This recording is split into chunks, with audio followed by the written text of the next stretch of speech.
അല്പസമയം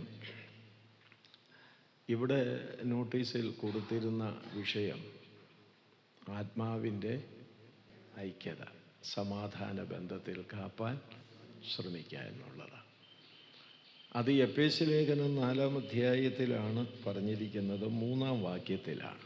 എഫേസ്യർ 4:3 അതടിസ്ഥാനപ്പെടുത്തിയാണ് ചിന്തിക്കാൻ പോകുന്നതെങ്കിൽ തന്നെയും ഇതൊരു ബൈബിൾ ക്ലാസ് എന്ന നിലയിൽ ഈ ലേഖനത്തെ സംബന്ധിച്ച് മുഖവിരയായി ചില കാര്യങ്ങൾ ഓർപ്പിക്കാനാണ് എനിക്ക് താല്പര്യം പ്രാരംഭത്തിലുള്ളത്.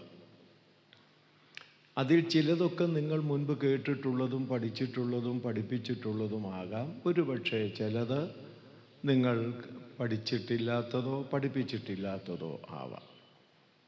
നാം അറിയുന്നത് പോലെ പൗലോസിൻ്റെ കാരാഗ്രഹ ലേഖനങ്ങളിലെ 4 ലേഖനങ്ങളിലെ ഒരു ലേഖനമാണ് ഈ എഫേസ്യർക്ക് എഴുതിയ ലേഖനം. കേൾക്കാമല്ലോ, ഈ ശബ്ദം പോരെ? മതി. ഈ ലേഖനം മറ്റു 3 ലേഖനങ്ങൾ ഏതൊക്കെയാണെന്ന് ഞാൻ പ്രത്യേകിച്ച് ചോദിക്കുന്നില്ല. നിങ്ങളൊക്കെ വളരെ കഴിവുള്ള ദൈവദാസന്മാരാൽ പഠിച്ചുകൊണ്ടിരിക്കുന്നവരാണ്. എങ്കിലും നമുക്കതൊന്ന് ചേർന്ന് പറയാം. മറ്റു 3 ലേഖനങ്ങൾ ഏതൊക്കെയാണ്? ഉപദേശിമാർ പറയേണ്ട ഏതൊക്കെയാണ്? ഫിലിപ്പ് ലേഖനം, കൊലോസ്യ ലേഖനം, ഫിലേമോൻ്റെ ലേഖനം. തീർന്നു. തീർന്നു. അപ്പം ഇവിടുത്തെ ദൈവദാസന്മാരുടെ പഠിപ്പിക്കലുകൾ നല്ല പഠിപ്പിക്കലാണ്. ഈ 4 ലേഖനങ്ങളും കാരാഗ്രഹ ലേഖനങ്ങൾ എന്ന പേരിലാണ് അറിയപ്പെടുന്നത്. പൗലോസ് റോമിൽ ബദ്ധനായിരുന്നത് 2 പ്രാവശ്യമാണ്. 2 പ്രാവശ്യം. ആദ്യത്തെ പ്രാവശ്യം ബദ്ധനായിരിക്കുമ്പോഴാണ് ഈ 4 ലേഖനങ്ങൾ എഴുതിയത്. ആദ്യത്തെ പ്രാവശ്യം റോമിൽ ബദ്ധനാകുമ്പോൾ കാരാഗ്രഹത്തിലല്ല അദ്ദേഹം കഴിഞ്ഞുകൂടിയത്. എൻ്റെ ഭാഷയിൽ പറഞ്ഞാൽ ഫുൾ സ്റ്റോപ്പ് ഇടാത്ത ഒരു പുസ്തകമാണ് അപ്പോസ്തല പ്രവൃത്തികൾ. ഒരു ഫുൾ സ്റ്റോപ്പില്ല. അത് അവസാനിക്കുന്നത് ഇങ്ങനെയാണ്: ദൈവരാജ്യത്തെക്കുറിച്ചുള്ള സുവിശേഷം പറഞ്ഞ് പോന്നു എന്നും പറഞ്ഞ് അവസാനിപ്പിക്കുക. ഒരു ഫുൾ സ്റ്റോപ്പില്ല. ആ അധ്യായത്തിൻ്റെ ഒടുവ് നാം മനസ്സിലാക്കുമ്പോൾ അദ്ദേഹം റോമിലായിരിക്കുമ്പോൾ തന്നെ കാരാഗ്രഹത്തിലേക്ക് പോകാതെ തൻ്റെ വിധിയുടെ കാലം വരെ അദ്ദേഹം കൂലിക്ക് വാങ്ങിയ ഒരു വീട്ടിൽ താമസിച്ചു എന്നാണ് അപ്പോസ്തല പ്രവൃത്തികളുടെ ഒടുവിൽ നാം വായിക്കുന്നത്. അങ്ങനെ അവിടെ താമസിക്കുന്ന സമയത്താണ് അദ്ദേഹം ഈ 4 ലേഖനങ്ങൾ എഴുതിയത്. എന്നാൽ ശരിക്കും കാരാഗ്രഹത്തിൽ കടന്നുകൊണ്ട് എഴുതിയ ലേഖനമുണ്ട്. ഞാൻ ചോദിക്കുന്നത് ഉപദേശിമാർ പറയണ്ട, ദൈവമക്കളായ മറ്റുള്ളവർ പറഞ്ഞാൽ മതി. കാരാഗ്രഹത്തിൽ ശരിക്കും റോമൻ കാരാഗ്രഹത്തിൽ കടന്നുകൊണ്ട് എഴുതിയ ഒടുവിലത്തെ ലേഖനമുണ്ട്. അതേതാണ്? തിമോത്തിയോസിൻ്റെ 2-ാം ലേഖനം. അതും വാസ്തവത്തിൽ കാരാഗ്രഹ ലേഖനമെന്ന് പേര് കൊടുക്കേണ്ടതാണ്. പക്ഷേ ആ ലേഖനത്തെ മറ്റൊരു ഗ്രൂപ്പിൽ പെടുത്തിയിരിക്കുക. ഇടയലേഖനങ്ങളെന്ന് പറയുന്ന ആ ഗ്രൂപ്പിൽ പെടുത്തിയിരിക്കുക. അതുകൊണ്ടാണ് തിമോത്തിയോസിൻ്റെ 2-ാം ലേഖനത്തെ കാരാഗ്രഹ ലേഖനമെന്ന് പറയപ്പെടാതെ ഇരിക്കുന്നത്. അപ്പോൾ ഈ 4 ലേഖനങ്ങളാണ് അദ്ദേഹം എഴുതിയത്. ഞാൻ ഈ ആമുഖമൊക്കെ പറയുന്നത് ഉപദേശിമാർക്ക് വേണ്ടിയല്ല, ഇവിടെ ഇരിക്കുന്ന സഹോദരീ സഹോദരന്മാർക്ക് വേണ്ടിയാണ്. മറ്റൊരു കാര്യം നമ്മൾ അതിൽ നിന്ന് പഠിക്കാനുള്ളത്, ഈ 4 ലേഖനങ്ങളിൽ ഉപദേശ സംബന്ധിയായി വളരെ പ്രധാനപ്പെട്ട 2 ലേഖനങ്ങളാണ് എഫേസ്യ ലേഖനവും കൊലോസ്യ ലേഖനവും. ഉപദേശപരമായി വളരെ പ്രധാനപ്പെട്ട 2 ലേഖനങ്ങളാണ്. കൊലോസ്യ ലേഖനത്തിലെ ഉപദേശം എന്താണെന്നറിയാമോ? ചേർന്നൊന്ന് പറ, എന്നാലേ ക്ലാസ് മുന്നോട്ട് നീങ്ങത്തുള്ളൂ. കൊലോസ്യ ലേഖനത്തിലെ ഉപദേശം എന്താണ്? യേശുക്രിസ്തു എന്നുള്ളതാണ്. യേശുക്രിസ്തു. എഫേസ്യ ലേഖനത്തിലെ ഉപദേശം എന്താണ്? സഭയാണ്. ഇത് നമ്മൾ മനസ്സിലാക്കിയിരിക്കേണ്ടതാണ്. കൊലോസ്യ ലേഖനത്തിലെ ഉപദേശ വിഷയം ക്രിസ്തുവാണ്. എഫേസ്യ ലേഖനത്തിലെ ഉപദേശ വിഷയം സഭയാണ്. അതുകൊണ്ട് ഈ രണ്ട് ലേഖനങ്ങൾക്ക് വേദപഠിതാക്കൾ രണ്ട് പേര് കൊടുത്തിട്ടുണ്ട്. അത് നമുക്കറിയാം. എഫേസ്യ ലേഖനത്തെ വിളിച്ചിരിക്കുന്നത് ലേഖനങ്ങളുടെ രാജ്ഞി എന്നാണ്. രാജ്ഞി, സഭ രാജ്ഞിയാണല്ലോ. കൊലോസ്യ ലേഖനത്തെ വിളിച്ചിരിക്കുന്നത് ലേഖനങ്ങളുടെ രാജാവ്, ക്രിസ്തു രാജാവാണല്ലോ. അങ്ങനെ രാജാവിനെ കുറിച്ച് കൊലോസ്യ ലേഖനത്തിലും രാജ്ഞിയെക്കുറിച്ച് എഫേസ്യ ലേഖനത്തിലുമായി പൗലോസ് അതിൻ്റെ ഉപദേശം നമുക്ക് നൽകിയിരിക്കുകയാണ്. ഈ എഫേസ്യ ലേഖനത്തെ നമ്മൾ എടുത്താൽ ഇത് വളരെ പ്രയോജനമുള്ളതാണ്. പറയുന്നത് എല്ലാം അത് തന്നെയാണ്. എഫേസ്യ ലേഖനത്തെ മാത്രം നമ്മൾ എടുത്താൽ വളരെ പ്രധാനപ്പെട്ട കുറേ വിഭജനങ്ങൾ വിഷയത്തിൻ്റെ അടിസ്ഥാനത്തിൽ നമുക്ക് മനസ്സിലാക്കാനായിട്ട് കഴിയും. ഒന്ന്, വിശ്വാസി എന്ന അത് മാത്രം എടുക്കുക. വിശ്വാസി 6 അധ്യായമാണ് ഈ ലേഖനത്തിലുള്ളത്. 6 അധ്യായം. ഈ 6 അധ്യായം നാം വായിക്കുമ്പോൾ വിശ്വാസി എന്ന് മാത്രം എടുത്താൽ ഈ 6 അധ്യായത്തിൽ വിശ്വാസിയുടെ സ്ഥാനത്തെക്കുറിച്ച് പൗലോസ് പറയുന്നുണ്ട്. സ്ഥാനത്തെക്കുറിച്ച് ഇനിയുള്ളത് ഉപദേശമാർക്കും പറയാം. 1-ാം അധ്യായത്തിൽ വിശ്വാസി ക്രിസ്തുവിലാണ്. അതെങ്ങനെ അറിയാം? 1-ാം അധ്യായം 3-ാം വാക്യം, സ്വർഗത്തിലെ സകല ആത്മീക അനുഗ്രഹത്താലും പിന്നെ ക്രിസ്തുവിൽ നിങ്ങളെ അനുഗ്രഹിച്ചിരിക്കുന്ന. അപ്പോൾ 1-ാം അധ്യായത്തിൽ വിശ്വാസിയുടെ സ്ഥാനം എവിടെയാണ്? ക്രിസ്തുവിലാണ്. അപ്പം നമ്മളൊക്കെ എവിടെയാണ്? സംശയം വല്ലതും ഉണ്ടോ? നമ്മളൊക്കെ എവിടെയാണ്? ക്രിസ്തുവിലാണ്. നമ്മളൊക്കെ ക്രിസ്തുവിലാണ്. അതുകൊണ്ട് ഇപ്പോൾ ക്രിസ്തുയേശുവിലുള്ളവർക്ക് ഒരു ശിക്ഷാവിധിയും ഇല്ലെന്നു മാത്രമല്ല, ക്രിസ്തുയേശുവിലുള്ളവർ പുതിയ ഒന്നും ശരി, ഈ തണുപ്പ് നമ്മളെ മനസ്സിനെ ബാധിക്കാതെ, ക്രിസ്തുവിലായ നാം പുതിയ സൃഷ്ടിയുമാണ്. 2 കാര്യം ഞാൻ ഓർപ്പിച്ചു. ഒന്ന്, ക്രിസ്തുവിലായതുകൊണ്ട് എന്തില്ല ഇപ്പം ചൂടായി വരുന്നുണ്ട്, ശിക്ഷാവിധിയില്ല.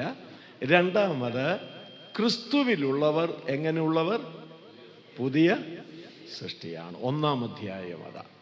2-ാം അധ്യായത്തിൽ വിശ്വാസി എവിടെയാ? ഉപദേശമാർക്കും പറയാം. 2-ാം അധ്യായത്തിൽ വിശ്വാസി സ്വർഗത്തിലാണ്. സ്വർഗത്തിൽ 2-ാം അധ്യായത്തിൽ നാം വായിക്കുന്നു, നിങ്ങളെ ഉയർപ്പിച്ച് ക്രിസ്തുവിനോടുകൂടെ എവിടെ ഇരുത്തിയിരിക്കുന്നു? സ്വർഗത്തിൽ ഇരുത്തിയിരിക്കുന്നു. അയ്യോ, നിങ്ങളെ സ്വർഗത്തിൽ ഇരുത്തിയിരിക്കുന്നുവെന്ന് എഫെസോസിലെ വിശുദ്ധന്മാരോട് പറയുമ്പോൾ അവർ ശരീരത്തിൽ എവിടെയാണ്? എഫെസോസ് പട്ടണത്തിലാണ്. അവർ ഈ എഫെസോസ് പട്ടണത്തിലായിരിക്കുമ്പോൾ തന്നെ ആത്മീയമായി അവരെവിടെ ഇരിക്കുക? സ്വർഗത്തിൽ ഇരുത്തപ്പെട്ടിരിക്കുക. അതത്ര സന്തോഷകരമായൊരു കാര്യമാണ്, ഇല്ലയോ? ഇല്ലേ? അപ്പം നമ്മളൊക്കെ ഇപ്പോൾ എവിടെയായിരിക്കുന്നത്? സ്വർഗത്തിൽ. ശരീരത്തിൽ എവിടെ ഇരിക്കുന്നത്? തൂക്കുപാലത്താ. ശരീരത്തിൽ നമ്മൾ തൂക്കുപാലത്താ. എന്നാൽ ആത്മാവിൽ നാം ക്രിസ്തുവിനോട് കൂടെ എവിടെ ഇരുത്തപ്പെട്ടിരിക്കുന്നു? സ്വർഗത്തിൽ ഇരുത്തപ്പെട്ടിരിക്കുന്നു. സ്വർഗത്തിൽ ഇരിക്കുന്നതിൻ്റെ ഒരു സന്തോഷം വേണ്ടേ?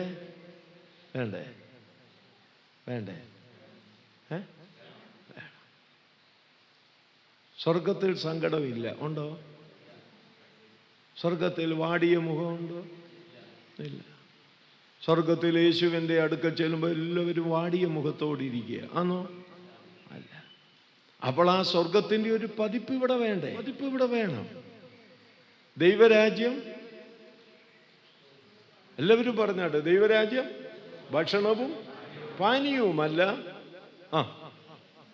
പാനീയവുമല്ലെന്ന് പറഞ്ഞ് നിർത്തിയാൽ പോരാ, പിന്നെ എന്താ?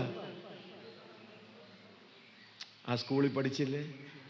നീതിയും സമാധാനവും പരിശുദ്ധാത്മാവിൻ്റെ സ്തോത്രം. പരിശുദ്ധാത്മാവിൻ്റെ സന്തോഷം. ഞാൻ വളരെ വേഗത്തിൽ അവസാനിപ്പിക്കണം, കാര്യം നമുക്കധികം സമയമില്ല. എങ്കിലും ഇതൊക്കെ ഒന്ന് ഓർപ്പിക്കാൻ എനിക്ക് താല്പര്യമുണ്ട്. അപ്പം നാം സ്വർഗത്തിലായിരിക്കുമ്പോൾ പരിശുദ്ധാത്മാവിൻ്റെ സന്തോഷം അനുഭവിക്കണ്ടേ? വേണ്ടേ? വേണം, വേണം. യേശുക്രിസ്തു ഒരിക്കൽ ഇങ്ങനെ പറഞ്ഞില്ലേ സുവിശേഷത്തിൽ? ദൈവരാജ്യം, രണ്ട് കാര്യം പറഞ്ഞു ദൈവരാജ്യത്തെക്കുറിച്ച്, ഓർക്കുന്നില്ലേ? ദൈവരാജ്യം, കടുകുമണിയൊക്കെ അങ്ങ് വിട്. ദൈവരാജ്യം നിങ്ങളുടെ ഇടയിലിരിക്കുന്നു. ഭയങ്കര അർത്ഥമാണ് അതിന്. നിങ്ങളുടെ ഇടയിലിരിക്കുന്നു ദൈവരാജ്യം. പിന്നൊരിക്കൽ അദ്ദേഹം പറഞ്ഞു ദൈവരാജ്യം നിങ്ങളിലിരിക്കുന്നു. മനസ്സിലാക്കണം. എന്താ അതിൻ്റെ അർത്ഥം? പറ.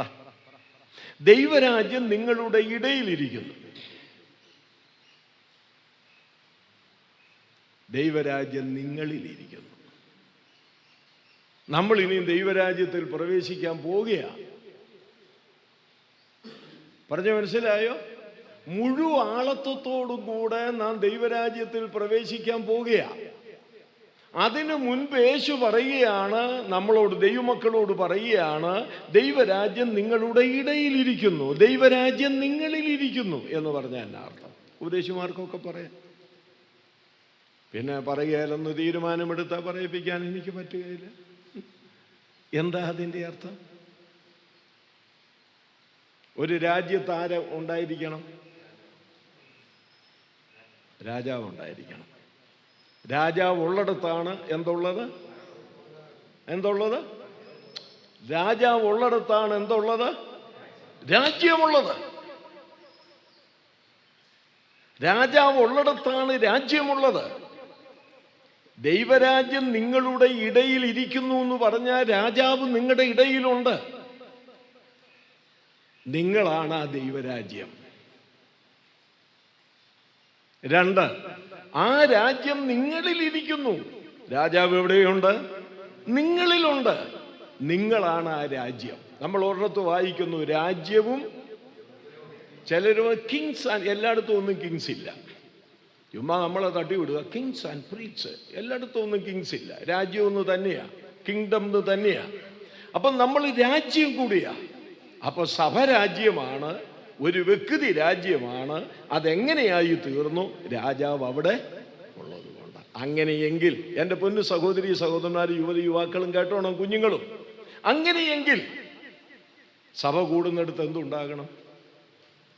വഴക്കുണ്ടാകണം. ആണോ? സഭ കൂടുന്നിടത്ത് എന്തുണ്ടാകണം? പരിശുദ്ധാത്മാവിൻ്റെ സന്തോഷം ഉണ്ടാകണം. ഹല്ലേലൂയ. ദൈവരാജ്യം ഭക്ഷണവും പാനീയവുമല്ല, നീതിയും സമാധാനവും പരിശുദ്ധാത്മാവിൻ്റെ സന്തോഷവും. അപ്പോൾ സഭ കൂടുന്നിടത്ത് പരിശുദ്ധാത്മാവിൻ്റെ സന്തോഷം ഉണ്ടാകണം. ഉണ്ടോ? എന്താ? നമ്മുടെയൊക്കെ യോഗം കഴിഞ്ഞു പോകുന്നത് കണ്ടാൽ സെമിത്തേരിയിൽ നിന്ന് പോകുന്നത് പോലെ അല്ലേ? സെമിത്തേരിയിൽ അടക്കം കഴിഞ്ഞേച്ച് സന്തോഷമായിട്ട് പോവായി, എന്നാലും അടക്കം ചെയ്തു എന്നും പറഞ്ഞ് പോവുക. പോയില്ല. സങ്കടമില്ലെങ്കിലും ആ സങ്കടം ഒന്ന് അഭിനയിക്കും. നമ്മൾ പലപ്പോഴും ഈ ആരാധനയ്ക്ക് ഇരിക്കുന്നതും ആരാധന കഴിഞ്ഞ് പോകുന്നതുമൊക്കെ ഈ സെമിത്തേരിയിൽ നിന്ന് പോകുന്ന പോലെ ആരോടൊക്കെയോ എന്തൊക്കെയോ ഉള്ള ഒരു എന്താണെന്നറിയാൻ വയ്യ. നോ, സഭ കൂടുന്നിടത്ത് സന്തോഷം ഉണ്ടായിരിക്കണം. ഏതിൻ്റെ സന്തോഷം? പരിശുദ്ധാത്മാവിൻ്റെ സന്തോഷം ഉണ്ടായിരിക്കണം. രണ്ട്, നമ്മൾ രാജ്യമാണെങ്കിൽ നമ്മളിൽ എന്തുണ്ടായിരിക്കണം? സന്തോഷം. ഉണ്ടോ? സന്തോഷം ഉണ്ടോ? നമുക്ക് ഒത്തിരി കാര്യങ്ങൾ അറിയാമെന്നോ. നമുക്ക് ഉൽപ്പത്തി മുതൽ വെളിപ്പാട് വരെ നമ്മൾ ഇങ്ങനെ കയറി ഇറങ്ങി മേഞ്ഞ് ഇനി മേയാൻ ഒരിടവും ഇല്ല. ഈ കഴിഞ്ഞ ദിവസം വില്യം മാക്ഡൊണാൾഡിൻ്റെ ഒരു ബുക്ക് ഞാൻ വായിച്ചപ്പോൾ അദ്ദേഹം ഒരു ചോദ്യം ചോദിച്ചിരിക്കുക. ചോദ്യം ഇതേ ഉള്ളൂ. വാസ്തവത്തിൽ നമ്മുടെ ചങ്ക് തകർക്കുന്ന ചോദ്യം, ആ ചങ്കുള്ളവർക്ക്, ഇല്ലാത്തവർക്കില്ല. ആ ചോദ്യം ഇതാണ്: എന്തിന് നാം ബൈബിൾ പഠിക്കുന്നു? അതാണ് പുള്ളിയുടെ ചോദ്യം. യെസ്, എന്തിന് നാം ബൈബിൾ പഠിക്കുന്നു? ഇപ്പം എന്നോട് ചോദിച്ചാൽ ഞാൻ പറയാം, തൂക്കുപാലത്തെ 2 ദിവസത്തെ ക്ലാസ് ഉണ്ട്, അതിനു വേണ്ടി ഞാൻ കുത്തിയിരുന്ന് എന്ത് ചെയ്യാണ്? ബൈബിൾ പഠിക്കുക. നമ്മുടെ പഠിത്തം മുഴുവനും മറ്റുള്ളവരെ പറഞ്ഞാട്ടെ, ഉള്ളത് അനുഭവത്തിൽ നിന്ന് പറ, മറ്റുള്ളവരെ പഠിപ്പിക്കാനാണ്. ചാണ്ടപ്പുള്ള ഒരു വേദപണ്ഡിതനാവോ? എന്നാ പണ്ഡിതൻ? അദ്ദേഹം പറഞ്ഞ മറുപടി എന്നാണെന്നറിയാമോ? നാം വചനം പഠിക്കേണ്ടത് ദൈവാനുരൂപമായി തീരേണ്ടതിനാണ്. കുഞ്ഞുങ്ങൾക്ക് മനസ്സിലായോ? നാം ദൈവവചനം പഠിക്കുന്നത് നമ്മുടെ അറിവ് വർദ്ധിപ്പിക്കാനല്ല. എനിക്ക് കാര്യങ്ങളൊക്കെ അറിയാമെന്ന് തൂക്കുപാലത്ത് വന്ന് വിളമ്പാനല്ല. ചാണ്ടപ്പിള്ള ഫിലിപ്പ് വചനം പഠിക്കുന്നത് കൊണ്ട് എനിക്ക് സാധിക്കേണ്ടത് ക്രമേണ ക്രമേണ ഞാൻ ദൈവാനുരൂപമായി മാറണം. ഇല്ലെങ്കിൽ ഈ പഠനം കൊണ്ട് എന്നാ പ്രയോജനം? എന്നാ പ്രയോജനം? ദൈവം നമ്മോട് ഇടപെടട്ടെ. അതുകൊണ്ട് ആ സന്തോഷം നമ്മുടെ ഉള്ളത്തിൽ വേണം. ഓക്കെ, അപ്പോൾ രണ്ടാമത്തെ അധ്യായത്തിൽ എന്താ? വിശ്വാസി സ്വർഗത്തിൽ. മൂന്നാം അധ്യായത്തിലേക്ക് വരുമ്പോൾ വിശ്വാസിയുടെ സ്ഥാനം സഭയിൽ. വിശ്വാസിയുടെ സ്ഥാനം സഭയിൽ. അതിൻ്റെ 1 മുതലുള്ള വാക്യങ്ങൾ വായിച്ചു വരുമ്പോൾ അറിയാം. 3-ാം അധ്യായത്തിൽ സഭയിൽ. 4-ാം അധ്യായത്തിലേക്ക് വരുമ്പോൾ വിശ്വാസി 4-ാം അധ്യായത്തിൽ വിശ്വാസി ലോകത്തിൽ. വിശ്വാസി ലോകത്തിൽ. 5-ാം അധ്യായത്തിലേക്ക് വരുമ്പോൾ വിശ്വാസി കുടുംബത്തിൽ. 6-ാം അധ്യായത്തിലേക്ക് വരുമ്പോൾ വിശ്വാസി പോർക്കളത്തിൽ. നോക്ക്, 1-ാം അധ്യായം വിശ്വാസി ഒന്ന് പറഞ്ഞേ ക്രിസ്തുവിൽ. 2-ാം അധ്യായത്തിൽ വിശ്വാസി സ്വർഗത്തിൽ. 3-ാം അധ്യായത്തിൽ വിശ്വാസി സഭയിൽ. 4-ാം അധ്യായത്തിൽ വിശ്വാസി ലോകത്തിൽ. 5-ാം അധ്യായത്തിൽ കുടുംബത്തിൽ. 6-ാം അധ്യായത്തിൽ എല്ലായിടത്തും എന്ന പോലെ ഇവിടെയും അത് പ്രകടമാകുന്നുണ്ട്. ഇവിടെയും സഹോദരിമാരാ കാര്യങ്ങളൊക്കെ പറയുന്നത്. എല്ലായിടത്തും അതാ. ഈ വചനമൊക്കെ പഠിപ്പിക്കാൻ നിൽക്കുമ്പോൾ സഹോദരിമാരാ കാര്യത്തിലൊക്കെ മുന്നിട്ട് നിൽക്കുന്നത്. ഓക്കെ, ഇനിയും മറ്റൊരു വിഭജനം ഞാൻ ഈ 6 അധ്യായത്തിന് കൊടുക്കാൻ പോവുക. കേൾക്കണം, ഇത് നിങ്ങൾ മനസ്സിലാക്കേണ്ട കാര്യം. ബൈബിൾ ക്ലാസ് അല്ലേ അത്? ഇപ്പോൾ കൊടുത്ത വിഭജനം വിശ്വാസിയോട് ബന്ധപ്പെട്ട. ഇനിയും ഒരു വിഭജനം കൊടുക്കുന്നത് സഭയോട് ബന്ധപ്പെട്ടാണ്. സഭയോട് ബന്ധപ്പെട്ട 1-ാം അധ്യായത്തിലേക്ക് വരുമ്പോൾ ശ്രദ്ധിക്കണേ. 1-ാം അധ്യായത്തിലേക്ക് വരുമ്പോൾ സഭ ഒരു ശരീരമാണ്. 1-ാം അധ്യായത്തിൽ സഭ ഒരു ശരീരമാണ്. അതിൻ്റെ 1-20 മുതൽ 23 വരെയുള്ള വാക്യങ്ങളിൽ നമുക്കത് മനസ്സിലാക്കാൻ കഴിയും. സഭ ഒരു ശരീരമാണ്. 2-ാം അധ്യായത്തിലേക്ക് വരുമ്പോൾ സഭ ഒരു മന്ദിരമാണ്. 2-ാം അധ്യായത്തിൻ്റെ 17 മുതലുള്ള വാക്യങ്ങൾ കണ്ടുപിടിച്ചോണം. ബാക്കി 17 മുതലുള്ള വാക്യങ്ങളിൽ നാം അത് കാണും. സഭയൊരു മന്ദിരമാണ്. 3-ാം അധ്യായത്തിലേക്ക് വരുമ്പോൾ സഭ ഒരു മർമ്മമാണ്. അതിൻ്റെ 3 മുതലുള്ള വാക്യങ്ങൾ. സഭയൊരു മർമ്മമാണ്. 4-ാം അധ്യായത്തിലേക്ക് വരുമ്പോൾ സഭ പുതുമനുഷ്യനാണ്. സഭയൊരു പുതിയ മനുഷ്യനാണ്. 4-ാം അധ്യായത്തിൻ്റെ 16-17 വാക്യങ്ങളിൽ നാം അത് കാണുന്നുണ്ട്. 5-ാം അധ്യായത്തിലേക്ക് വരുമ്പോൾ സഭ ഒരു മണവാട്ടിയാണ്. 5-ന്റെ 31-32 വാക്യങ്ങൾ. 6-ാം അധ്യായത്തിലേക്ക് വരുമ്പോൾ സഭ ഒരു പടയാളിയാണ്. 6-ാം അധ്യായത്തിൻ്റെ 10 മുതലുള്ള വാക്യങ്ങൾ. ഇനിയും നിങ്ങൾ പറഞ്ഞാട്ട് എഴുതിയെടുത്തവര്. 1-ാം അധ്യായത്തിൽ സഭ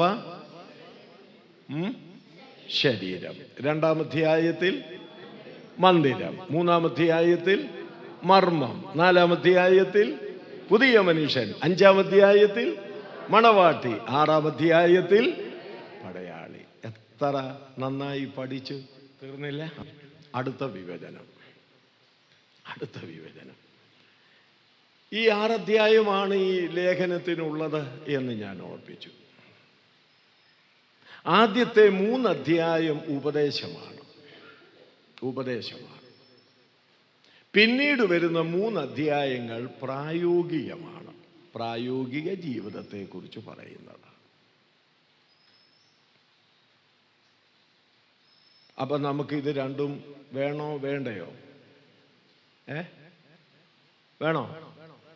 നമുക്ക് ഉപദേശവും വേണം. പിന്നെ ചില ആളുകൾ പറയുന്നത് എന്നാന്നറിയാമോ? ഉപദേശത്തിലൊന്നും വലിയ കാര്യം ഇല്ല, നമുക്കെന്തു മതി? പ്രായോഗികം മതി. ഞാൻ സാധാരണ പറയുന്ന ഒരു വാചകമുണ്ട്, നമുക്ക് വേണ്ടത് ഒരു ധാർമ്മിക ജീവിതമല്ല. തെറ്റിദ്ധരിക്കരുത്. നമുക്ക് വേണ്ടതൊരു ധാർമ്മിക ജീവിതമല്ല, നമുക്ക് വേണ്ടതൊരു ക്രിസ്തീയ ജീവിതമാണ്. അല്ലേ? ധാർമ്മിക ജീവിതം ഇവിടുത്തെ അപ്പുറേ നായന്മാര് അനുഷ്ഠിക്കുന്നുണ്ട്. ധാർമ്മിക ജീവിതം രക്ഷിക്കപ്പെടാത്ത എത്രയോ ആളുകൾ, കത്തോലിക്കര്, യാക്കോബക്കാരില്, CSIക്കാരില്, മർത്തോമക്കാരില്, ഹിന്ദുക്കളില്, മുസ്ലിമുകളില് എത്രയോ ആളുകൾ ധാർമ്മിക ജീവിതം നയിക്കുന്നുണ്ട്, ഇല്ലയോ? ഞാൻ പലപ്പോഴും പറയാറുണ്ട്, ആ ധാർമ്മിക ജീവിതം മതിയായിരുന്നെങ്കിൽ, കേൾക്കണം, ആ ധാർമ്മിക ജീവിതം മതിയായിരുന്നെങ്കിൽ നമ്മൾ നിന്നടത്തങ്ങ് പോരായിരുന്നോ? ഞാനാണെങ്കിൽ തലവടി കുന്തിരിക്കൽ CSI പള്ളിയുടെ അംഗമായിരുന്നു. എന്തുമാത്രം കുടുംബങ്ങളുള്ള ഇടവകയാണെന്നറിയാമോ? എന്നാൽ അവരുടെ ഇടയിൽ വളരെ കർക്കശമായി ജീവിക്കുന്നവരുണ്ട്. മദ്യപിക്കാതെ, ബീഡി വലിക്കാതെ, എന്തിനു വേണം, എനിക്ക് നേരിട്ടറിയാം.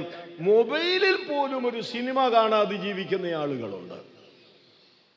നിങ്ങൾ മനസ്സിലാക്കേണ്ട കാര്യമാണ്.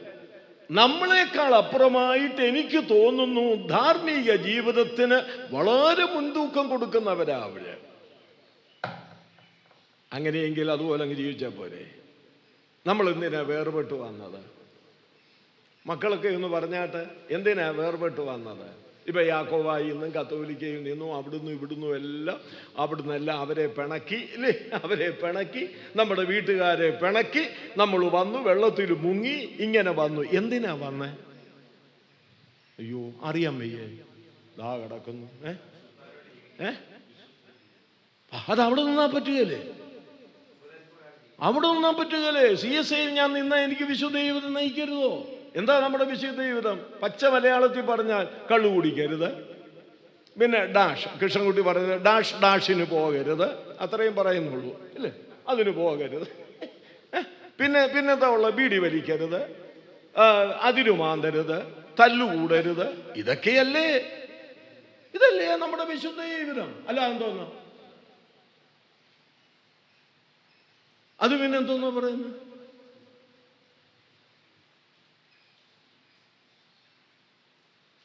എന്നോട് ഒരാൾ ചോദിക്കുക, എടോ താൻ എന്തിനാ CSIയിൽ നിന്ന് പോന്നതെന്ന് ചോദിച്ചാൽ ഞാൻ പറയും, ദൈവവചനത്തിൻ്റെ, പുതിയ നിയമത്തിൻ്റെ ഉപദേശമനുസരിച്ചാണ് ഞാൻ വന്നത്. അപ്പോൾ നിങ്ങൾ പുതിയ തലമുറ മറന്നു പോകരുത്, നമ്മൾ എന്തിനീ രംഗത്തേക്ക് വന്നു? കേവലം ധാർമ്മിക ജീവിതം നയിക്കാൻ വേണ്ടി മാത്രമല്ല, നമ്മൾ നല്ലൊരു ക്രിസ്തീയ ജീവിതം നയിക്കാൻ വേണ്ടിയാ. ക്രിസ്തീയ ജീവിതം. നമ്മൾ തീത്തോസിന്റെ ലേഖനത്തിൽ ഒരു വാക്യമുണ്ട്, ദൈവദാസന്മാർ ഓർക്കുന്നുണ്ടാകും, പത്യോപദേശത്തിനനുസരണമായ പ്രബോധനം എന്ന് പറയുന്നുണ്ട്, ഇല്ലേ? അപ്പോൾ നാം പ്രബോധിപ്പിക്കേണ്ടത് ചുമ്മാതങ്ങ് ഇന്നത്തെ പ്രബോധനമൊക്കെ എന്താ? നോണ പറയരുത്, ഇല്ലേ? അങ്ങനത്തെ ഇപ്പോഴത്തെ ചില കൊച്ചു പിള്ളേരോട് പറയുന്ന പോലെ നോണ പറയരുത്, കള്ളം പറയരുത്, അങ്ങോട്ട് നോക്കരുത്, ഇങ്ങോട്ട് നോക്കരുത്, മീശ അല്പം കുറയ്ക്കണം, മീശ അല്പം കൂട്ടണം, ടീഷർട്ട് അങ്ങനെ വേണം, ടീഷർട്ട് ഇങ്ങനെ വരുമ്പോൾ ഇടരുത്. ഇതൊക്കെയാണ് നമ്മുടെ പ്രമാണം, ഇല്ലേ? അതിനേക്കാൾ പർവ്വതം പോലെ കിടക്കുന്ന എന്തെല്ലാം സാധനങ്ങളാണ് ഉള്ളത്. അതൊന്നും മിണ്ടുകയില്ല, അതൊന്നും പറയത്തില്ല. ഞാൻ പറഞ്ഞു വന്നതിൻ്റെ സാരം എന്താണെന്നറിയാമോ? നാം ദൈവസഭയ്ക്കകത്ത് പ്രബോധനം കൊടുക്കുമ്പോൾ ആ പ്രബോധനം അടിസ്ഥാനപ്പെട്ടിരിക്കേണ്ടത് എവിടെയാണ്? ഉപദേശത്തിലാണ്. അതില്ലാതെ വരുന്നതാണ് ഇന്നത്തെ തലമുറ പല സ്ഥലങ്ങളിലേക്ക് പോകുന്നത്. ഞാൻ ഒരുപാട് സഭകളിൽ പോകുന്നത് കൊണ്ട് എനിക്കറിയാം, എനിക്ക് നന്നായിട്ടറിയാം. പല ചെറുപ്പക്കാരും വേറെ താവളത്തിലേക്ക് പോവുക.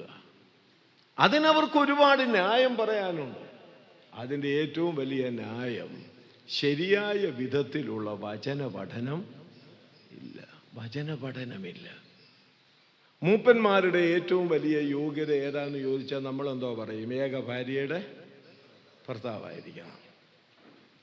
മൂപ്പൻ ഏക ഭാര്യയുടെ, എൻ്റെ ഒരു ചോദ്യം, വിശ്വാസിക്കോ? മൂപ്പൻ ഏക ഭാര്യ മതി, വിശ്വാസിക്കോ? ഒരു രണ്ടെണ്ണമെങ്കിലും വേണമെന്നോ? വിശ്വാസിക്കും ഏക ഭാര്യ. കേൾക്കുക, മൂപ്പൻ തല്ലുകാരനാകരുത്. വിശ്വാസിക്ക് എന്താകാം? അല്ല പൊട്ടിയില് ആണോ? പാടില്ല. മൂപ്പൻ ദ്രവ്യാഗ്രഹിയാകരുത്. വിശ്വാസിയോ? പാടില്ല. പിന്നെ മൂപ്പൻ മദ്യപനാകരുത്. വിശ്വാസിക്ക് വല്ലപ്പോഴും അര ഗ്ലാസ്? പാടില്ല. മനസ്സിലാക്കണം. മൂപ്പൻ എന്തെല്ലാം പാടില്ല എന്ന് പറയുന്നോ അത് മുഴുവനും ആർക്കും ബാധകമാണ്? വിശ്വാസിക്കും ബാധകമാണ്. എന്നാൽ കേൾക്കണം, എന്നാൽ വിശ്വാസിക്കില്ലെങ്കിലും മൂപ്പൻ ഉണ്ടാകേണ്ട നിർബന്ധമായൊരു കാര്യമാണ് അവൻ ഉപദേശിപ്പാൻ.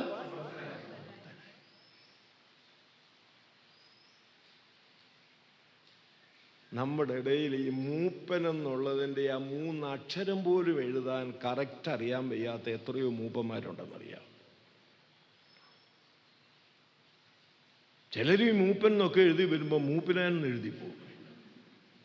അതുപോലും കറക്റ്റായിട്ട് എഴുതാൻ അറിയാൻ വയ്യാത്തവരാ പല സഭകളിലെ മൂപ്പന്മാര്. അതുകൊണ്ട് എന്ത് സംഭവിക്കുന്നു? അയക്കും വചനം അറിയാൻ വയ്യ, സഭയിലുള്ളവർക്കും വചനം. അവിടെയാണ് ചെറുപ്പക്കാർ തെറ്റിപ്പോകുന്നത്. ദൈവം നമ്മെ സഹായിക്കട്ടെ. അതുകൊണ്ട് ഈ ലേഖനത്തിൻ്റെ ആദ്യത്തെ 3 അധ്യായങ്ങളിൽ ഉപദേശം വളരെ വ്യക്തമായി പറഞ്ഞിട്ടാണ് അടുത്ത 3 അധ്യായത്തിൽ അദ്ദേഹം പ്രായോഗിക ജീവിതത്തെക്കുറിച്ച് പറയുന്നത്. ഇവിടെ വന്നിരിക്കുന്ന യുവതി യുവാക്കളോട് ഞാൻ വിശേഷാൽ പറയട്ടെ, ഉപദേശവും പ്രായോഗിക ജീവിതവും ഒന്നിച്ച് നമ്മുടെ ജീവിതത്തിൽ കൊണ്ടുപോകണം, ഒന്നിച്ച് കൊണ്ടുപോകണം. നമ്മൾ സാധാരണ പറയുന്ന ഒരു പറച്ചിലുണ്ട്, ഒരു പക്ഷിയുടെ 2 ചിറകുകൾ ശരിക്കുപയോഗിക്കപ്പെടുന്നെങ്കിൽ മാത്രമേ ആ പക്ഷിക്ക് പറന്നുയരാൻ കഴിയുകയുള്ളൂ. ഇതുപോലൊരു വിശ്വാസിയുടെ ആത്മീയ ജീവിതത്തിൻ്റെ ഉയർച്ചയിലേക്ക് നീങ്ങണമെന്ന് വരികിൽ ഇത് രണ്ടും ഒരുമിച്ച് അവൻ്റെ ജീവിതത്തിൽ പ്രവർത്തിക്കണം.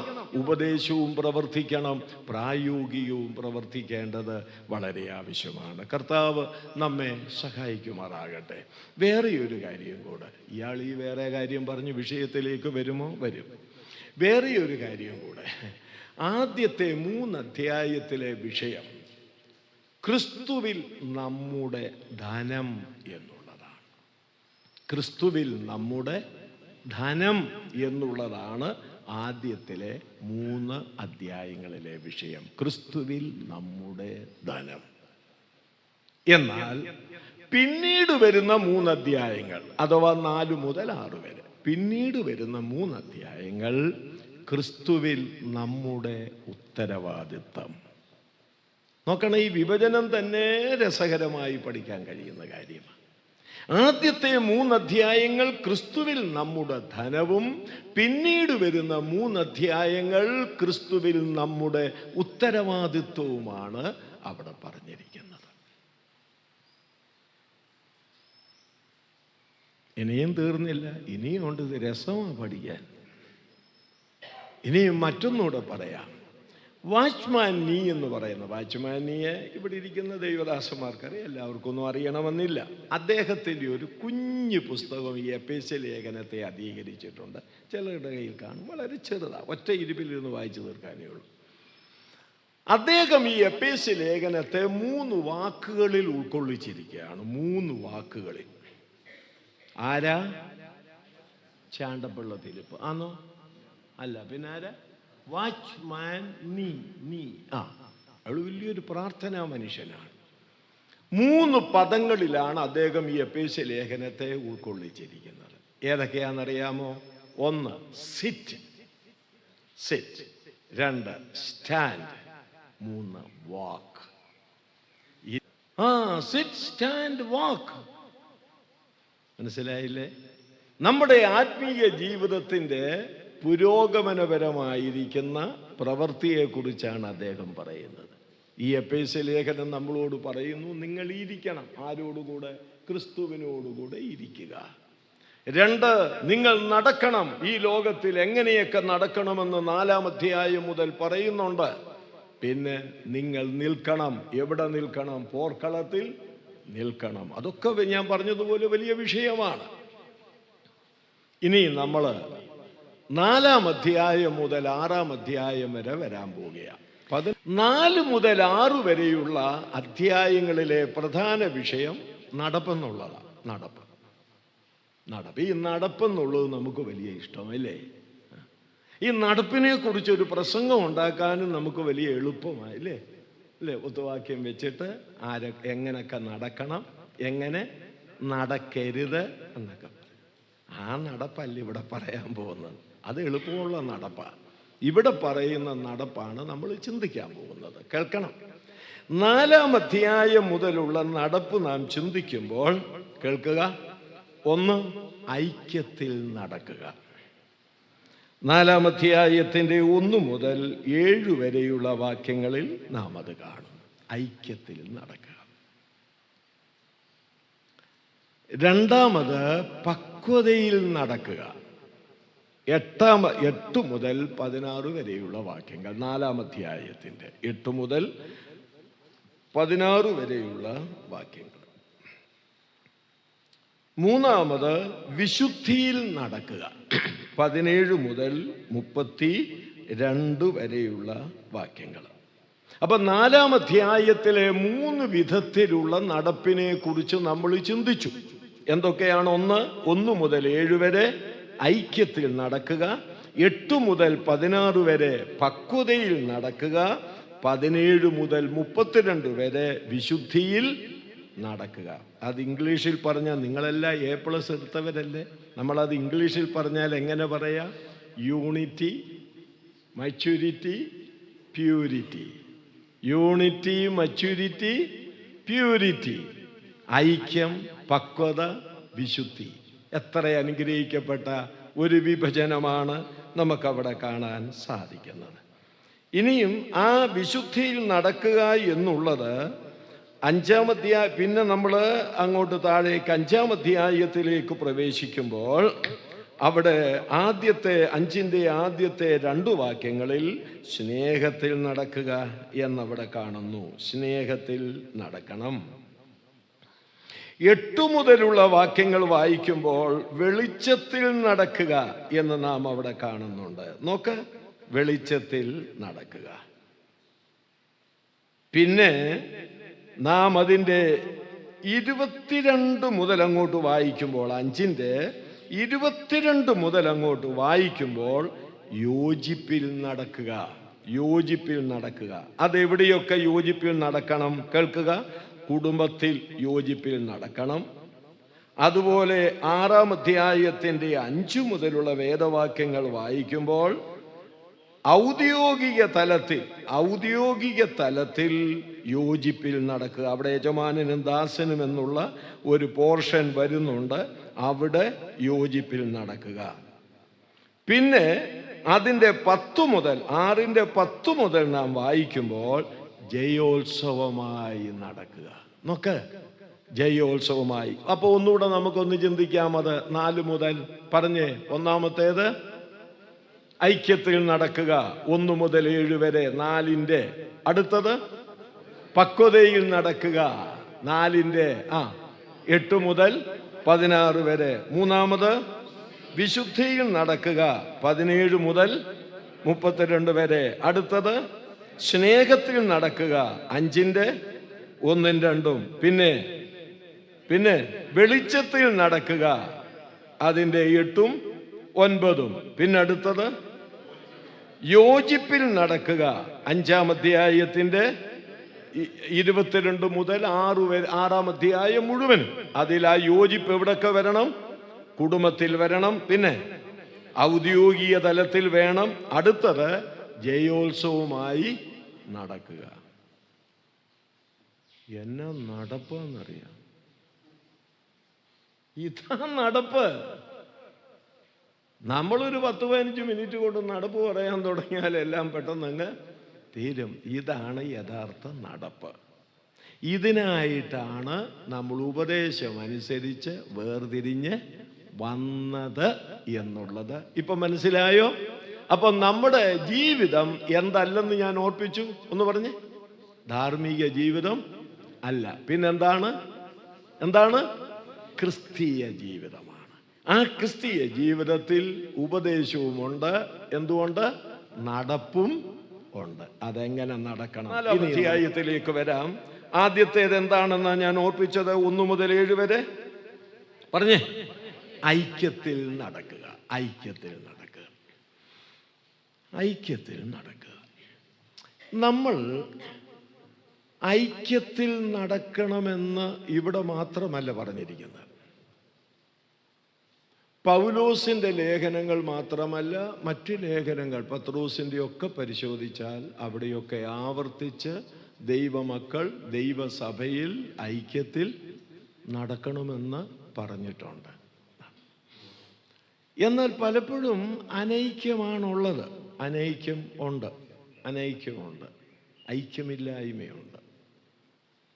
അതൊരു അത്ഭുതമായിട്ടൊന്നും എനിക്ക് തോന്നുന്നില്ല. കാരണം പൗലോസിൻ്റെ കാലത്തും അത് അയാൾ നന്നായി പഠിപ്പിച്ചിട്ട് പോലും 4 പക്ഷക്കാരാണ് ഇവിടെ ഉണ്ടായിരുന്നത് കൊരിന്ത്യയിൽ. ഇല്ലേ? പിന്നെ ഈ ചാണ്ടപ്പിള്ളയോ നിങ്ങളോ പഠിപ്പിക്കുന്നിടത്ത് പിന്നെ ചോദിക്കേണ്ട കാര്യമുണ്ടോ? ഉണ്ടോ?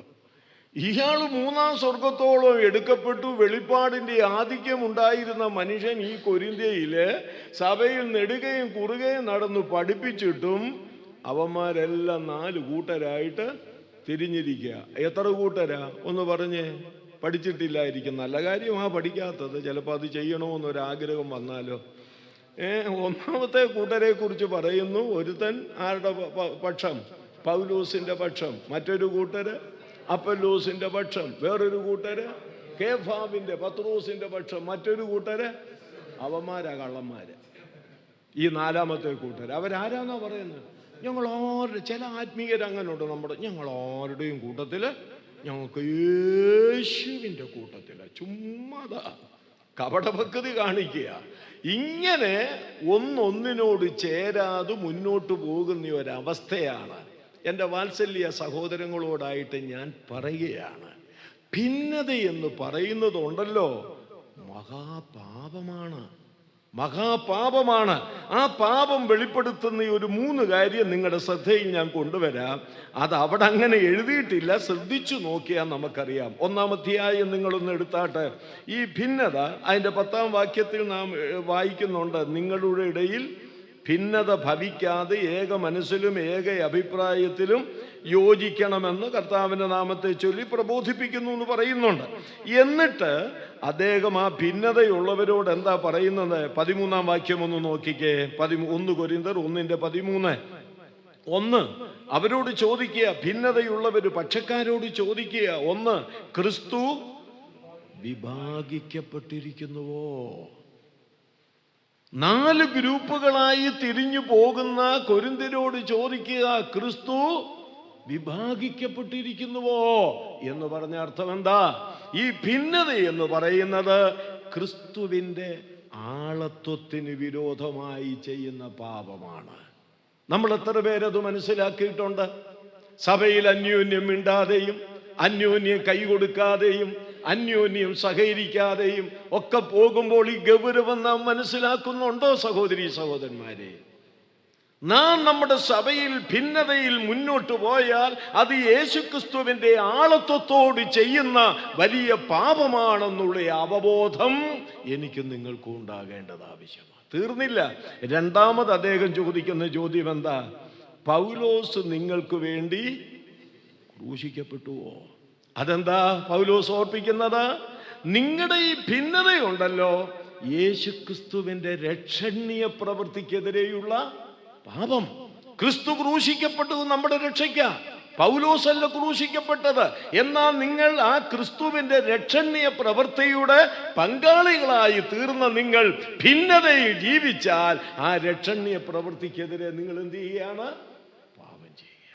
13-ാം വാക്യത്തിൽ അദ്ദേഹം വീണ്ടും ചോദിക്കുന്നൊരു ചോദ്യമുണ്ട്. അല്ല, പൗലോസിന്റെ നാമത്തിൽ നിങ്ങൾ സ്നാനം ഏറ്റുവോ എന്ന് ചോദിച്ചാൽ എന്താ അർത്ഥം? നിങ്ങളുടെ ഭിന്നതയുണ്ടല്ലോ, നിസ്സാര കാര്യമല്ല, ക്രിസ്തുവിന്റെ നാമത്തിനെതിരെ ചെയ്യുന്ന പാപം. ഈ 13-ാം വാക്യത്തിൽ ചോദിക്കുന്ന ആ 3 ചോദ്യങ്ങൾ നിങ്ങൾ മനസ്സിലാക്കണം. നിങ്ങൾ ഭിന്നതയുടെ വിത്ത് വിതച്ചാൽ ക്രിസ്തുവിന്റെ ആളത്വത്തിനെതിരെ ചെയ്യുന്ന പാപമാ, ക്രിസ്തുവിന്റെ രക്ഷണീയ പ്രവൃത്തിക്കെതിരെ ചെയ്യുന്ന പാപമാ, ക്രിസ്തുവിന്റെ നാമത്തിനെതിരെ ചെയ്യുന്ന പാപമാ. നമ്മൾ എത്ര പേര് ഇത് മനസ്സിലാക്കിയിട്ടുണ്ട് സഹോദരങ്ങളെ? ഐക്യം എത്ര വലിയ പാപം! നമ്മൾ ഈ പാപം പാപം പാപം എന്ന് പറഞ്ഞുകൊണ്ടിരിക്കുക, വിശ്വാസിക്കെതിരെ ഗദയും വടിയും എടുത്തുകൊണ്ട്. ദൈവവേലക്കാരുടെ ഇടയിൽ ഭിന്നതയില്ലേ? ഇവിടെ ഇല്ലെങ്കിൽ ഹൈറേഞ്ചിൽ ഇല്ലെങ്കിലും ഇല്ലേ? പരസ്പരം സഹകരിക്കാതെയും മിണ്ടാതെയും പറയാതെയും അകന്നു പോകുന്ന ഈ ഒരവസ്ഥ, കൈകൊടുക്കാതെ മുഖം മറച്ചു പോകുന്ന ഒരവസ്ഥ. ആ ചാണ്ടപ്പിള്ളയാണോ നിങ്ങളെ ഐക്യത്തെ കുറിച്ച് പഠിപ്പിക്കാൻ വരുന്നത്? ചിന്തിക്കണം. അതുകൊണ്ട് തൂക്കുപാലത്തു നിന്ന് വന്നിട്ടുള്ള ഈ സഭയിലെ ആളുകളോടും അടുത്തു വന്നിട്ടുള്ള സഭകളോടും ഞാൻ പറയുക, ഞാനല്ല, വചനം പറയുന്നു, നിങ്ങൾ ഭിന്നതയുടെ വിത്ത് വിതച്ചാൽ, ഭിന്നത അവിടെ നടത്തിയാൽ, ഗ്രൂപ്പിസം കളിച്ചാൽ, അത് ക്രിസ്തുവിന്റെ ആളത്വത്തിനെതിരെ ചെയ്യുന്ന പാപം, ക്രിസ്തുവിന്റെ രക്ഷണീയ പ്രവൃത്തിക്കെതിരെ ചെയ്യുന്ന പാപം, ക്രിസ്തുവിന്റെ നാമത്തിനെതിരെ ചെയ്യുന്ന പാപം വലിയ പാപമാണെന്നുള്ള കാഴ്ചപ്പാട് എനിക്കും നിങ്ങൾക്കും ഉണ്ടാകേണ്ടത് വളരെ ആവശ്യമാണ്. നമ്മുടെ കർത്താവായ യേശുക്രിസ്തുവിന്റെ വലിയ താല്പര്യമാണ് നമ്മൾ ഐക്യം ഉള്ളവരെ ആകണം. എവിടെ എഴുതിയിട്ടുണ്ട്? എവിടെയോ എഴുതിയിട്ടുണ്ട്. യോഹന്നാന്റെ സുവിശേഷം 17-ാം അധ്യായത്തിന്റെ 23 മുതലുള്ള വാക്യങ്ങളിൽ യേശു പിതാവിനോട് പറയുന്നുണ്ട്, പിതാവേ, നമ്മൾ ഒന്നായിരിക്കുന്നത് പോലെ അവരും ഐക്യത്തിൽ തികഞ്ഞവരാകണം. സ്തോത്രം. നമ്മുടെ കർത്താവായ യേശുവിന്റെ ഏറ്റവും വലിയ താല്പര്യം നമ്മോടുള്ള ബന്ധത്തിൽ വിശ്വാസികൾ ഐക്യത്തിൽ തികഞ്ഞവരാകണം. ഈ തികഞ്ഞവരാകുന്നത് കൊണ്ട് എന്താ സാധിക്കുന്നത്? അവിടെ തന്നെ യേശു പറയുന്നുണ്ട്, നീ എന്നെ ലോകത്തിലേക്ക് അയച്ചുവെന്ന് ലോകം വിശ്വസിക്കേണ്ടതിന്. നമ്മൾ ഒരുപാട് സുവിശേഷ വേല നടത്തുന്നുണ്ട്, ഇല്ലേ? നമ്മളെല്ലാം ഗ്രൂപ്പ് തിരിഞ്ഞ്, ഇല്ലേ? ഞാനും പോയിട്ടുണ്ട്, നമ്മളെല്ലാം ഒന്നിച്ച് പോയിട്ടുണ്ട് ഒരിക്കൽ. ഇപ്പോഴും അത് നടക്കുന്നുണ്ട്. ഈ രണ്ടായിട്ട് ഓരോ വീട്ടിൽ കയറിപ്പോ. വിശ്വാസികളുടെ കാര്യവും എല്ലാവരുടെയും കാര്യമാണ്, ഉപദേശമാരുടെ കാര്യം തന്നെയല്ല. അങ്ങനെ ഈ രണ്ടായിട്ട് പോകട്ടല്ലോ. എന്നാ നമ്മുടെ പരിപാടി? ഈ വീട് വിട്ട് അടുത്ത വീട് കയറുന്നത് വരെ ഞാൻ ലാലു സഹോദരൻ ഒരു ഉദാഹരണം പറയാം. ലാലു സഹോദരൻ്റെ കുറ്റം പറയാം. ലാലു സഹോദരൻ്റെ കാര്യം പറഞ്ഞായിരുന്നു. ഇല്ല, എന്തോ ഒരു കശുവിശയ സഭയിലുണ്ടെന്നാ കേൾക്കുന്നത്. അപ്പോഴത്തേക്ക് അടുത്ത വീട് കയറാറാകും. ബാക്കി നമുക്ക് പിന്നെ പറയാം എന്നും പറഞ്ഞ് ഇങ്ങോട്ട് കയറും. ആരെ ഗുണപ്പെടുത്താൻ? ആര് വിശ്വസിക്കുമെന്നായി പറയുന്നത്? നമ്മൾ പറയുന്നത് പോലെ സുവിശേഷം പറയുന്ന ഒരു ഗ്രൂപ്പില്ല പ്രിയപ്പെട്ടവരെ. നമ്മൾ പ്രവർത്തിക്കുന്നത് പോലെ പ്രവർത്തിക്കുന്ന ഒരു ഗ്രൂപ്പില്ല പ്രിയപ്പെട്ടവരെ. എന്തുകൊണ്ട് വിശ്വസിച്ചു വരുന്നില്ല? വരാത്തതിന്റെ കാരണം നാം ഐക്യത്തിൽ തികയുമ്പോൾ മാത്രമാണ് യേശുക്രിസ്തുവിനെ പിതാവ് അയച്ചുവെന്ന് ലോകം എന്ത് ചെയ്യുന്നത്? വിശ്വസിക്കുന്നത്. വിശ്വാസം എന്ന് പറയുമ്പോൾ 2 തലമുണ്ട്, കേട്ടോണം. ഒന്ന്, വിശ്വാസം കേൾപ്പിക്കേണ്ടതാണ്, വിശ്വാസം കേൾപ്പിക്കപ്പെടേണ്ടതാണ്. ഇല്ലേ? കൊലോസ്യ ലേഖനത്തിൽ, എഫെസ്യ ലേഖനത്തിൽ എന്താ പറയുന്നത്? നിങ്ങൾ ക്രിസ്തുവിലുള്ള വിശ്വാസത്തെ കുറിച്ച് ഞങ്ങൾ കേട്ടിട്ട്.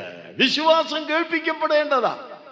പക്ഷെ കേൾപ്പിക്കപ്പെട്ടാൽ മാത്രം പോരാ, വിശ്വാസം കാണിക്കപ്പെടണം.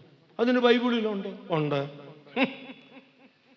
യേശുവിന്റെ അടുക്കൽ ഒരു ശതാധിപൻ വന്നു, എന്റെ ദാസൻ ദീനമായി കിടക്കുന്നു.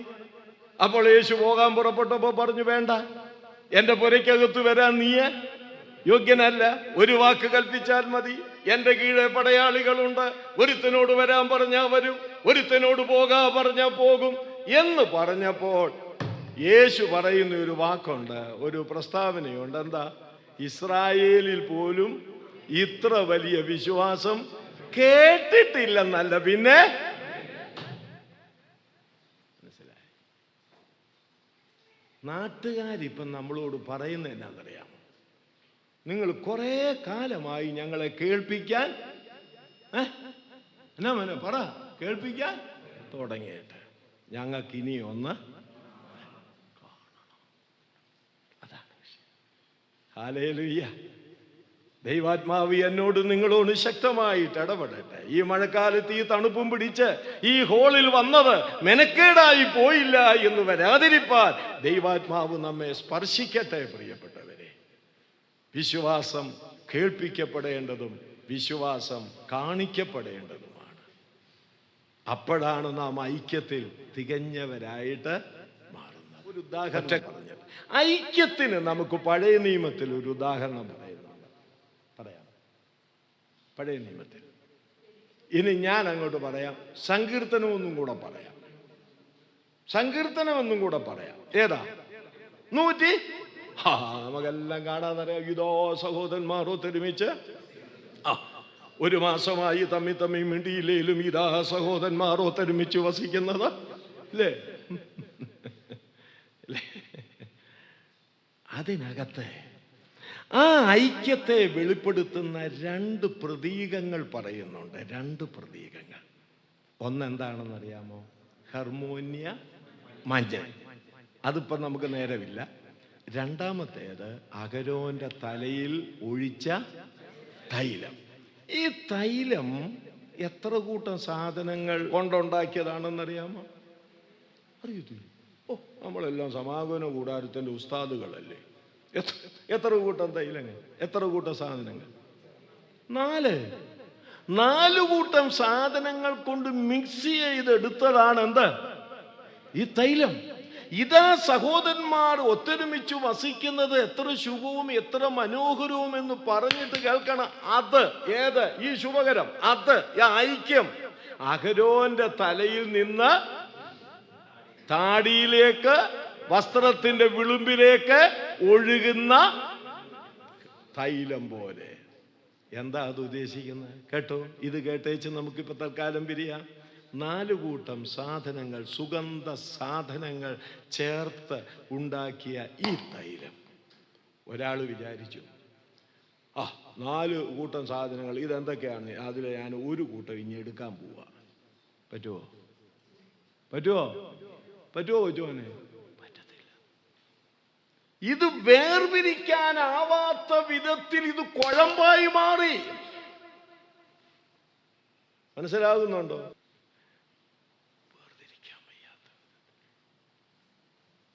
ഈ 4 കൂട്ടം സാധനങ്ങൾ ചേർത്തുണ്ടാക്കി കുഴമ്പിൽ നിന്ന് ഒരു സാധനം മാറ്റാൻ കഴിയാത്ത വിധത്തിൽ ഇതെന്ത് ചെയ്തിരിക്കുകയാണ്? അങ്ങ് മിക്സായിരിക്കുക, ഇഴുകി ചേർന്നിരിക്കുക. ഹല്ലേലൂയ. ഇതാണ് വിശ്വാസിയുടെ ബന്ധം. ഇതാണ് വിശ്വാസിയുടെ ബന്ധം. ഹല്ലേലൂയ. അവിടെയാണ് സുഗന്ധം ഉണ്ടാകുന്നത്. അവിടെയാണ് സുഗന്ധം.